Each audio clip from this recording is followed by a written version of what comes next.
Hello everyone. So today I am going to start the syllabus of MSc final year for you all, in which I have taken the unit polymer. तो जो polymer का पूरा paper है आपका physical chemistry का, पहले मैं वो कराऊंगी एंड साइमल्टेनियसली मेडिसिनल पे जाते जाते inorganic, bio inorganic and organometallic करते करते हम लोग आगे चलेंगे। ठीक है, तो पहले मैंने जो यूनिट उठाई है वो पॉलीमर उठाई है, क्योंकि मुझे लगता है कि ये जल्दी हो जाएगी एंड एक पूरा आपका पेपर रेडी हो जाएगा। तो इसलिए जो सबसे पहले उसमें भी मैंने जो यूनिट उठाई है वो उठाई है पॉलीमर प्रोसेसिंग की, विच इज़ यूनिट 4, अगर आप लखनऊ यूनिवर्सिटी को फॉलो कर रहे हैं सिलेबस को। ठीक है, अब उसमें जो सबसे पहला टॉपिक यूनिट 4 का वो है general ideas about elastomers, plastics and fibres. ठीक है, तो अब आगे बढ़ते हैं। सबसे पहले इलास्टोमर्स के बारे में बात करते हैं। ठीक है, अब देखिए मैं आप लोगों को, जैसे मैंने प्रेजेंटेशन बनाई हुई है, तो आप लोग इसको देखते देखते आप लोगों के लिए आसानी भी हो जाएगी। ठीक है, अब मैं पढ़ते पढ़ते जाऊंगी तो आप लोगों को और समझती चीज़ें आएंगी। ठीक है, इलास्टोमर्स को क्या कहते हैं? Popularly known as rubbers. ठीक है, जो पहली रबर इंडस्ट्री थी वो फाउंड की गई थी नेचुरल अकरिंग प्रोडक्ट लेटेक्स की वजह से। लेटेक्स आइसोलेट किया गया था फ्रॉम ट्री हीविया ब्रासिलियंसिस। हीविया ब्रासिलियंसिस एक ट्री, जिस ट्री से हमें लेटेक्स मिलता है, तो नेचुरली अकरिंग प्रोडक्ट था ये। और जो पहला रबर इंडस्ट्री में हमें मिला था वो इसका बना हुआ था। ठीक है, It was first used by American Indians and was called Keokuk cork from Indian name। ठीक है, ये एक इंडियन नेम दिया गया था।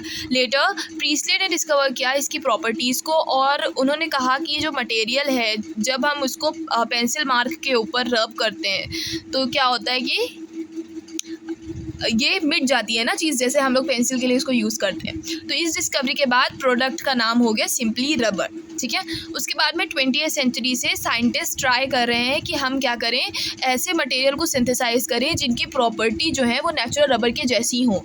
ठीक है, तो इसकी वजह से there has been led to the production of wide variety of synthetic elastomers. ठीक है, फिर बहुत सारे सिंथेटिक इलास्टोमर्स बने हैं। Now a large number of synthetic elastomers are available. अब आजकल क्या है कि बहुत सारे अवेलेबल हैं। ठीक है, जो कि अभी हम आगे डिस्कस करेंगे अपनी स्लाइड्स में। बट जो नेचुरल रबर है, still it is excellent balance combination of desirable qualities. जो हमें क्वालिटीज़ चाहिए एक रबर में, स्टिल नेचुरल रबर का कोई मतलब ऐसे ना कि कोई तोड़ नहीं है। So it is regarded as a standard elastomer. ठीक है, अब आगे बढ़ते हैं। The balloon tyres, shoe soles, जैसे कि हमारे जो पहतावे बोलते हैं ना, जो हमारे शू सोल्स होते हैं या बलून्स होते हैं या टायर्स हैं या हमारे जो सर्जरी में जो ग्लव्स यूज़ होते हैं, ये सारे एग्जांपल हैं आर्टिकल जो इलास्टोमर से बने हुए हैं। और जो मोस्ट इंपॉर्टेंट सिंथेटिक इलास्टोमर है वो है हमारा स्टाइरीन ब्यूटाडाइन। ठीक है, इसका नाम है SBR, which accounts for 41% of the world's market in elastomers. मतलब जो इलास्टोमर का मार्केट है पूरा वर्ल्ड वाइड, उसमें से भी 41% जो है वो स्टाइरीन ब्यूटाडाइन का है। उसके बाद में बहुत सारे सिंथेटिक पॉलीमर्स भी अभी आजकल यूज़ में हैं, जिनके एग्जांपल हम ले लेते हैं polybutadienes, styrene butadiene, acrylonitrile butadiene, nitrile rubber, a copolymer, polyisoprene, polychloroprene जिसको नियोप्रीन भी कहते हैं, ethylene propylene, copolymer, silicone rubber, polyurethanes, polyfluorocarbons, isoprene, isobutylene, then copolymer. ठीक है, तो अभी इन सब के बारे में भी हम धीरे धीरे करके, मतलब अभी लेटर ऑन जब हम पढ़ेंगे तो पढ़ेंगे। ठीक है, आज की स्लाइड्स में मैं बहुत ज़्यादा इन सब के बारे में डिस्कस नहीं करूँगी, लेकिन आगे जाके हम इनके मोनोमर्स और वगैरह वगैरह सब कुछ कवर करेंगे। फिर अ large number of polymers now available which possess rubber like qualities. ठीक है, बहुत सारे ऐसे पॉलीमर्स हैं। और जो जनरल ग्रुप ऑफ पॉलीमर है, मतलब इलास्टोमर्स में क्या क्या कैरेक्टरिस्टिक होनी चाहिए। तो सबसे पहला जो कैरेक्टरिस्टिक है कि जो मटेरियल है वो ग्लास ट्रांजिशन टेम्परेचर के ऊपर होना चाहिए। ठीक है, जो TG से हम रिप्रेजेंट करते हैं, वो भी अगेन हमारी यूनिट 3 का पार्ट होगा, TG एंड TM वाला। और फिर then next is they have the ability to stretch and retract. तीसरा, they possess high strength and modulus when stretch. ठीक है, उसके बाद में इलास्टोमर्स कंसिस्ट ऑफ लो और negligible crystalline content. The molar mass of polymers is large enough for network formation and then F is they must be rapidly cross linked।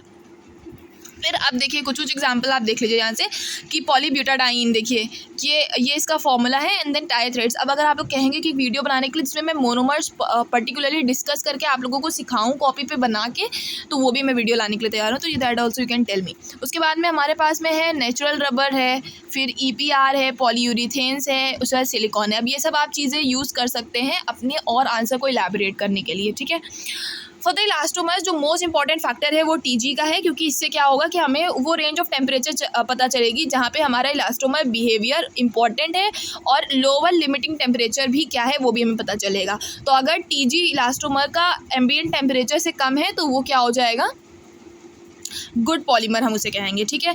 अगर वो 400 kelvin से TG की वैल्यू ज़्यादा है तो वो amorphous होगा। द क्रॉस लिंकिंग प्रोसेस जो होता है, क्रॉस लिंकिंग जो हम इलास्टोमर में करते हैं, इसको वल्केनाइजेशन कहते हैं। अच्छा, इस सब के भी मेरे हैंड रिटन नोट्स है, तो अगर आप लोग वो कहेंगे तो then I can provide you that as well. इसके बाद में, इस प्रोसेस के बाद में जो रिजल्टेंट पॉलीमर बनता है, ये एक नेटवर्क होता है इंटरलिंक मॉलिक्यूल्स का, जो कि क्या कर सकते हैं, एक इक्विलिब्रियम टेंशन को मेंटेन कर सकते हैं। क्रॉस लिंकिंग एक बहुत ज़्यादा इंपॉर्टेंट फीचर है जो कि प्रॉपर्टीज़, इलास्टोमर की प्रॉपर्टीज़ को काफ़ी एक्सटेंड तक की चेंज कर देता है, और उसकी वजह से जो पॉलीमर का यूज़फुलनेस है बट एज अ मटेरियल वो भी बढ़ जाता है। नेक्स्ट जो चीज़ है वो फाइबर्स के बारे में डिस्कस करेंगे। तो जब पॉलीमर को ड्रॉ करते हैं हम लोग, क्या करते हैं, पॉलीमर को ड्रॉन करते हैं लॉन्ग फिलामेंट्स के फॉर्म में, मटेरियल्स के फॉर्म में, जिसकी लेंथ एटलीस्ट 100 टाइम्स उसके डायमीटर होनी चाहिए। एक वेरी इंपॉर्टेंट जो कैरेक्टरिस्टिक है फाइबर का, कि उसकी जो लेंथ होनी चाहिए वो 100 टाइम्स इस डायमीटर होनी चाहिए, ठीक है। तो उनको हम लोग क्या कहते हैं कि जो पॉलीमर है वो कन्वर्ट हो गए हैं फाइबर्स में। दूसरे शब्दों में हम कह सकते हैं कि फाइबर एक ऐसा पॉलीमर है जिसका लेंथ बहुत ज़्यादा होता है टू डायमीटर रेशियो एटलीस्ट 100:1 का रेशियो होता है, और most of the polymer which are capable of being melted और dissolve can be drawn into filaments. फिर जो एग्जांपल है नेचुरल फाइबर्स के वो हैं cotton, flax, silk and wool, while nylon, polyester, acrylics and polypropylene, these are the man-made और synthetic fibres. Okay, then fibre forming polymers.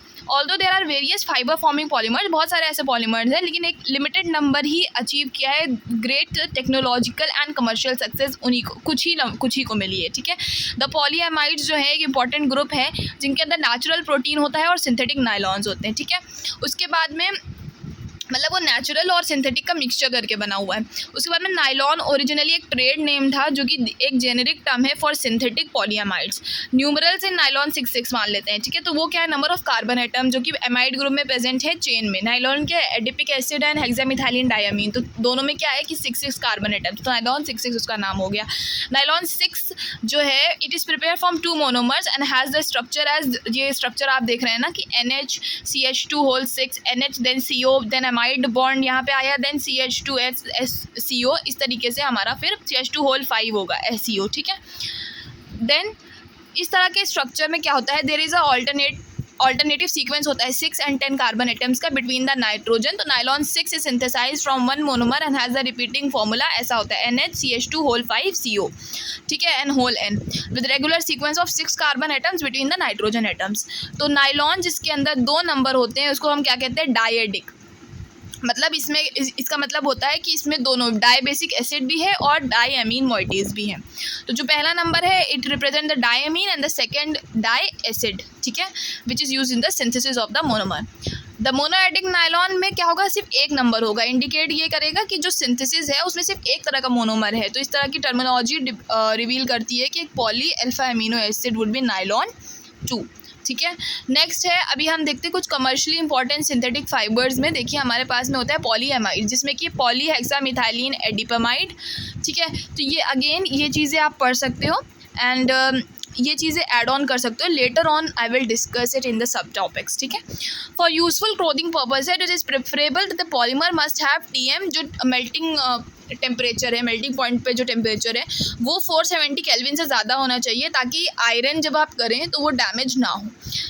अब उसके बाद में to enable spinning from the melt, अच्छा जो फाइबर के बनने का प्रोसेस होता है वो दैट इज़ थ्रू स्पिनिंग, ठीक है। तो अगर आप मेल्ट से स्पिनिंग कराना चाहते हो तो TM जो पॉलीमर का होना चाहिए वो 570 केल्विन से कम होना चाहिए।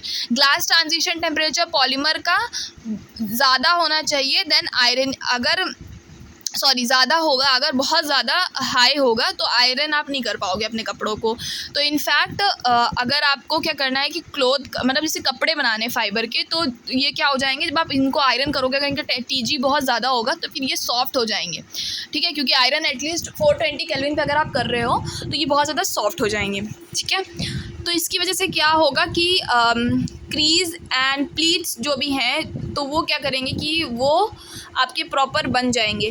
The fibre is much stronger along the axis than across it, Hence, जो most important is fiber formation. Thus, the technical requirement is the ability to draw or orient the chains in the direction of fiber axis. Fiber की axis पे ही जो chains हैं वो drawn होनी चाहिए and उसका जो after the removal of drawing force वो फिर से retain रहना चाहिए. ये ना हो कि वो फिर से आपका कपड़ा फिर से ख़राब हो गया ना, जैसे कि आपने प्रेस की और आप पहन ही नहीं पाए, जैसे आपने प्रेस करना बंद किया वो फिर से वैसे ही हो गया है ना, तो वो चीज़ नहीं होनी चाहिए.